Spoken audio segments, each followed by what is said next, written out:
Bismillahirrahmanirrahim. Gözəl insanlar, hamınızı əziz Allahın salamı ilə salamlayıram. Allahın xeyri, bərəkəti və salamı sizin və ailənizin üzərinə olsun. Biz Quran yolçuluğuna davam edirik. Qur'anı tanıtmaq istəyirik. Çünki bir müsəlmanın, əlbəttə bu işi bilən bir müsəlmanın vəzifəsinin biri Qur'an-ı Kərimi tanıtmaqdır. Qur'an-ı Kərimi tanıtmaq bir cihad olduğunu Qur'an-ı Kərim özü söylüyor. Qur'an-ı Kərimi tanıtmaq Allah'a tanıtmaqdır. İnsana tanıtmaqdır. İnsanın missiyasını tanıtmaqdır. İnsanın bu dünyadakı varlıq səbəbini və gedəcəyi yeri, ahirəti tanıtmaqdır. Ahirəti qazanmağın yollarını göstərməkdir gözəl insanlar. Biz Qur'an-ı Kərimi doğru tanısaq, cəhalətin, qəflətin, xurafənin beli qırılmış olacaq gözəl insanlar. İnsanlar Qur'an-ı Kərimi tanısalar, doğru tanısalar, neyin Qur'andan olduğunu, Allah'ın bizdən nə istədiyini, neyin doğru, neyin yanlış olduğunu da tanımış olacaqlar gözəl insanlar. Mən bu videomda sizə ümumiyyətlə belə bir planım, istəyim var ki, Qur'an-ı Kərimin surələrini bir-bir, öncə ümumi mesajlarını tanıtmağa çalışım. Ki, Qur'an nədir? Hansı surələri var? O surələrin içindəki mesaj nədir? Onları öncə tanıtmaq istəyirəm gözəl insanlar. Sonra da Allah nəsib etsə, Allah ömür versə, güc versə, imkan versə, hər surənin içindəki ayələri söz-söz şərh eləməyi də Allah bizə nəsib edərsə, onu da etməyi planlayıram gözəl insanlar. Öncə bugün mən sizə Bələd surəsi ilə bağlı 2 video çəkməyi planlayıram. Nəyə görə Bələd surəsini önə çəkdim desəniz, Bələd surəsi insanın missiyası haqqında bizə açıq, aydın mesajlar verir. Yəni Allah insanı nə üçün yaradı? İnsanın missiyası nədir? Bunu bizə öyrədən surələrdən biri də Bələd surəsidir. Bələd surəsi Qur'an-ı Kərimin 90-cı surəsidir. Məkkədə nazil olduğu bildirilir, deyilir. Məkki bir surədir yəni. 20 ayətdir gözəl insanlar. Bələd sözü şəhər, bölgə, məkan mənası daşıyır. Orada uca Allah Məkkəni nəzərdə tutur. Bu 20 ayəlik surədə əziz Allah insan necə tanınır? İnsanın missiyası necə müəyyənləyir? Birinci mesajı budur ki, gözəl insanlar Bələd surəsində insana deyir ki, həyat imtihandır. Həyat çətinliklərlə doludur. Allah insanı nə üçün imtihan edir desəniz, birinci cavabım budur ki, bu surədən öyrəndiyim birinci cavab budur ki, insan iradəli varlıqdır. 2. Allah insanı ona göre imtihan edir ki, insana bir şeyler öğretsin. İmtihan çətinlik deməkdir. Çətinlik insanı öyrədir. 2. Allah insanı imtihan edir ki, seçsin. Yəni imtihanın məqsədi nədir? İmtihanın məqsədi insanı seçməkdir. Kim Allah'ın rızasına daha uyğun hərəkət eləyir? Kim Allah'ın onun üzərinə qoyduğu missiyanı yerinə yetirir? Öz vəzifəsini yerinə yetirir, bunu imtihan müəyyən edəcək. Mən sadəcə Allah'a inanıram deməklə canımızı qurtara bilmərik. Biz imtihanda müəyyən olunacaq ki, biz gerçəkdən ağlımızla, qəlbimizlə, vicdanımızla Allah'a təslim olduqmu? Onu imtihan müəyyənləyəcək. 3. İmtihan böyüdür gözəl insanlar. Yəni imtihan öyrədir, həyatı insana öyrədir. Bax siz ya da övladınızın istəyirsinizmi ki, özünü kəşf eləsin? Özünü kəşf eləməyin yolunun biri budur ki, mücadilənin içinə girəcək. Bir iş edəcək. İnsanı bildikləri dəyişdirməz, insanı etdikləri dəyişdirər. İnsanın etdikləri insanın zəif və güclü yönlərini üzə çıxarar. Bir iş etməliyik ki, imtihana girməliyik ki, öyrənək, seçilək, böyüyək. Allah'ın bizi hansı missiyanın yarattığını bizə Allah öyrətsin. Yəni etdiyimiz işlər öyrətsin deyir. Əziz Allah başqa bir ayəsində buyurur ki, insana yalnız əməyinin qarşılığı vardır. Gözəl insanlar. Yəni Bələd surəsi bizə öncə həyatın imtihan olduğunu öyrədir. 2. Bələd surəsi bizə öyrədir ki, ey insan, çətin olanlara talib ol. Böyümək mi istəyirsən?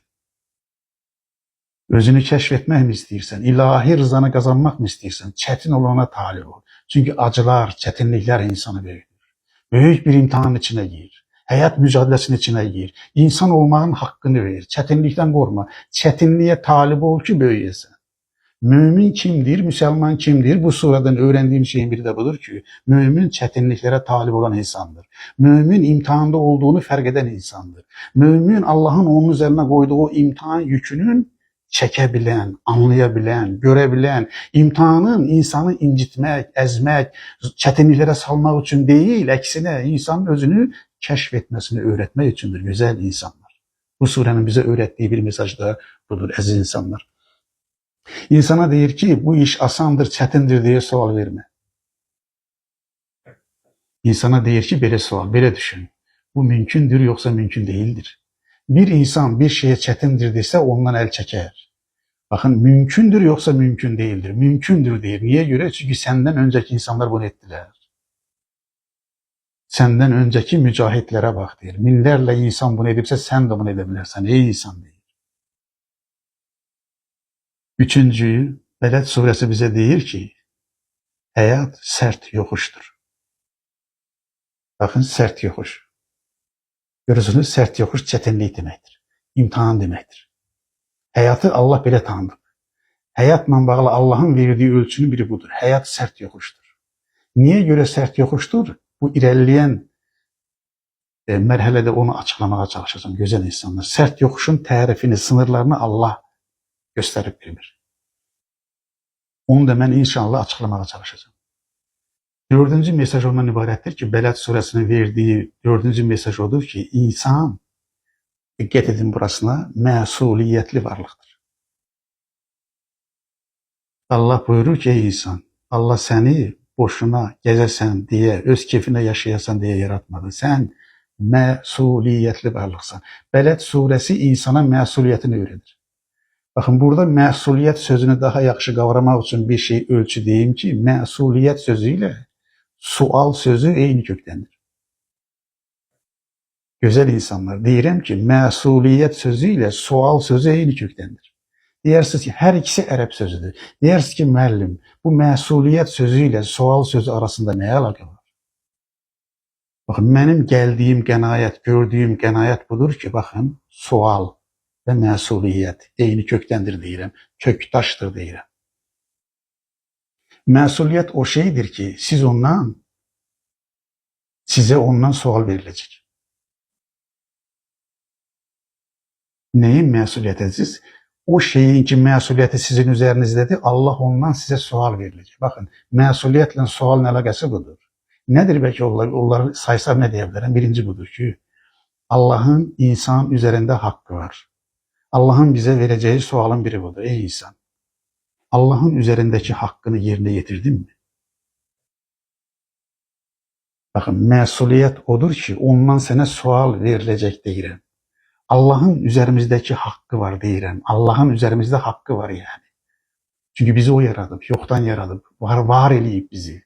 Var olmak böyük bir nimettir. İnsan olmak böyük bir nimettir. Ağıllı, iradeli, vicdanlı varlık yaradı. Ama aynı zamanda insana bu sual da verilecek. Ey insan, Allah'ın üzerindeki hakkını verdin mi?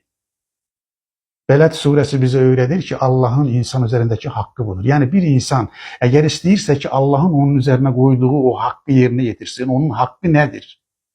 İman etmektir. İnsan iman ederse, Allah'a teslim olarsa Allah'ın onun üzerine koyduğu hakkı yerine getirmiş olur. Allah'a iman etmek ve Allah'a teslim olmak Allah'ın buyurduğu gibi yaşamak demektir. Güzel insanlar. Kur'an'ın üzerimizdeki hakkını verdik mi? Bak Kur'an'a göre biz mesuliyet, eğer Müslümanızsa Kur'an'a göre mesuliyet taşıyırız. Kur'an'a göre bize sual verilecek. Ey insan, Kur'an'ın üzerindeki hakkını yerine getirdin mi? Yani Kur'an'ı okudun mu?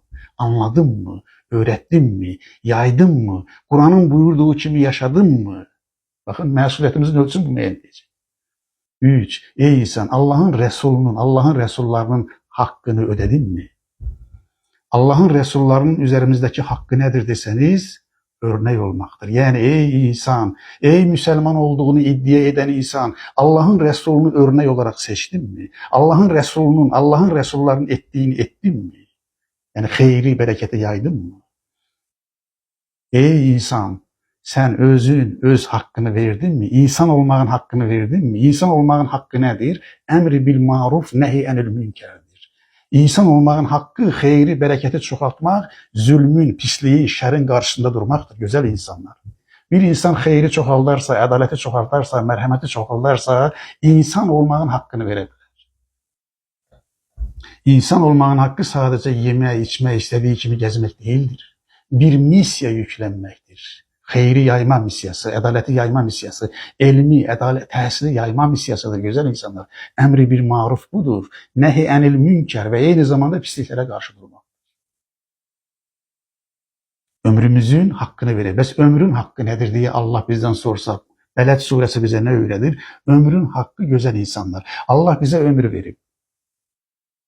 O ömrün ne kadar olacağını da biz bilmiyoruz. Allah'ın verdiği ömrün hakkı Beled suresine göre, Kur'an-ı Kerim'e göre salih emellerdir. Eğer ömrümüzü salih emellere hasredirikse Allah'ın bize verdiği ömrün hakkını ödemiş oluruz. Bakın ömür, temir, ümre sözlere yeni köktendir.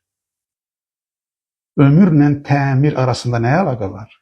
Eğer ömrünüzü təmirə həsr edirsinizsə, yəni sınmış qəlbləri təmir edirsinizsə, şirkə bulanmış qəlbləri təmir edirsinizsə, çökmüş, çürümüş ağılları təmizləyirsinizsə, insanları cəhalətdən, qəflətdən, pislikdən, içkidən, narkotikdən, qumardan, yalandan, rüşvətdən təmizləyirsinizsə, təmir edirsiniz insanları. İnsanları doğru seçime, doğrunu seçmeye yöneldirsinizsə, iradesini təmir edirsiniz. İnsanların qəlbinə iman yerleşmesi için yardımcı olursunuzsa, o insanın çürümüş kalbini tamir edirsiniz. İnsanları şirkten temizleyirsinizse, ömrünüzün hakkını verip tamir edirsiniz onları. Bakın vicdanın tamiri nedir? Eğer bir insanın vicdanına merhamet koyursunuzsa, merhametin koyulmasına iştirak edirsinizse, o insanın vicdanını tamir edirsiniz. İnsanları barıştırırsınızsa, barışa çağırırsınızsa, merhamete çağırırsınızsa, sevgiye çağırırsınızsa, kardeşliğe çağırırsınızsa o insanları təmir edirsiniz. Bakın, ömür təmir. Ömrünüz təmirə mi həsr olunur, yoksa xaraba koymağa mı? Her insanın bu sualı özüne vermesini istəyirəm. Mənim ömrüm neye sərf olunur? Ev yıkmağa mı, böhtana mı, yalana mı, dedikoduya mı, harama mı, rüşvete mi, yoksa güzel insanlar, elmə mi, təhsilə mi sərf olunur? Xeyrə mi sərf olunur? Gözəl insanlar. Ömrünüz təmirə sərf olunursa Allah ona ömür deyir. Bakın ümrə sözü de yeni köklendir. İnsanlar ümreye ne için gidirler? İnsanlar ümreye niye gitmelidirler? Bakın ümre insanların ağlının, qəlbinin, vicdanının təmir olunduğu yerdir. Aslında biz ticaret için oraya gitmemeliyiz. Çünkü insan kirlenir, insan yorular, insan bazen ümidini itirer, insan bazen tenha kaldığını hisseder. O yeniden özünü formatlamak, dizayn etmek, update eləmək, yeniden öz kimliğini inşa etmek ve Allah'ın onun üzerine koyduğu misyanı yerine getirmek istəyirsə, onun yolunu bir de ümreye gidip o yerin bereketini de hissetmektir. Güzel insanlar. Yani hayatın hakkı, ömrün hakkı onu salih emellere sərf etmektir. Güzel insanlar. İndi bu Beled suresi güzel insanlar ne dedik? Hayat sert yokuştur deyir. Bakın önce insana ne söylüyor? Bir neçə ayı okuyup sonra bu videonu burada saklayıp başka bir videoda devam edeceğim. Sizi çok yormak da istemiyorum güzel insanlar. Bu Beled suresinde önce insana deyir ki hayat məsuliyyətdir, hayatın hakkını ver, Allah'ın hakkını ver, elçilerin hakkını ver, Kur'an'ın hakkını ver, ailenizin hakkını verin. Ailenizin hakkını verdiniz mi? Vətənimizin üzerimizde hakkı var, onu ödedik mi? İnsanlığın üzerimizde hakkı var, onu ödedik mi? Bak insan olmak, yani Allah buyurur ki insan olmak sert yokuşu dırmaşmaktır. İmtihan budur, çetinlik budur. Ömrünü neye hasrettindir? Allah'ın koyduğuna talipsen, sert yokuşa talipsen yoksa yok. Bakın ne söylüyor? Önce insana ne diyor? Bismillahirrahmanirrahim. 4. ayetinde buyurur ki Bismillahirrahmanirrahim. Beled suresini okuyuram 4. ayəni. Şüphesiz ki, yani hiçbir şüphe yoktur ki biz insanı, dikkat edin, biz insanı çetinliklere dayanıklı, dözümlü yarattık. Bakın ne söylüyor? İnsan neye hazırlıyor? Diyor hayat sert yokuştur. O sert yokuş bilirsiniz de çetinliktir, imtihandır. Oranı bizim çıkmamız lazım değil mi? Allah deyir ki ümitsiz olma ey insan. Bakın Beled suresi deyir ki bütün məğlubiyyətin səbəbi ümitsizlikdir. İnsan ne zaman məğlub olur? Ümidini itirəndə.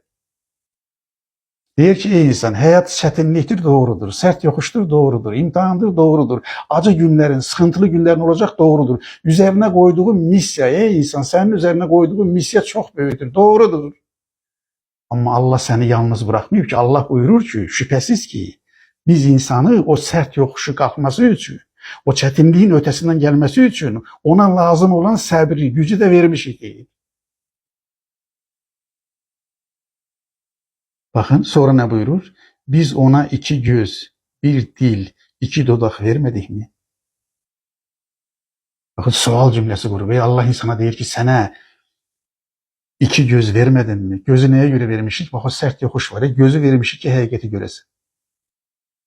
Dili, dodaqları vermişik ki gördüğün həqiqəti danışasan. Yani ey insan, o gözün hakkını versen, dilin hakkını versen, dodağın hakkını versen, o sert yokuşu görsen, Allah'ın sana verdiği gücü keşfetsen, həqiqəti görsen. Çünkü həqiqəti görmeyen adam böyümez.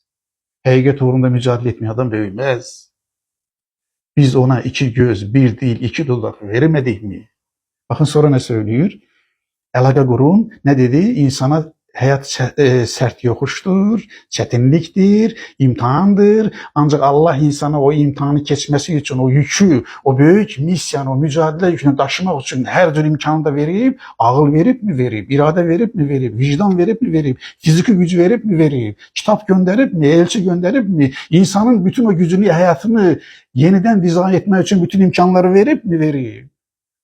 Aynı zamanda deyir ki sənə iki göz verdi, bir dil verdi, iki dodaq verdi. Yani misyanı o sert yokuşu kalkmak için bütün imkanları verdi. Üste gel buyurur ki bakın ona yani insana iki yolu da gösterdik. Bakın o sirat-ı müstakim var ya, düz yol. Daha doğrusu doğru yol. Bak doğru yol sadece düz yol demek değil. Dikkat edin burasına. Doğru yol enişli yokuşlu yoldur. İnsanlar elə bilir ki Allah deyir sirat-ı müstakim, yani sirat-el müstakim.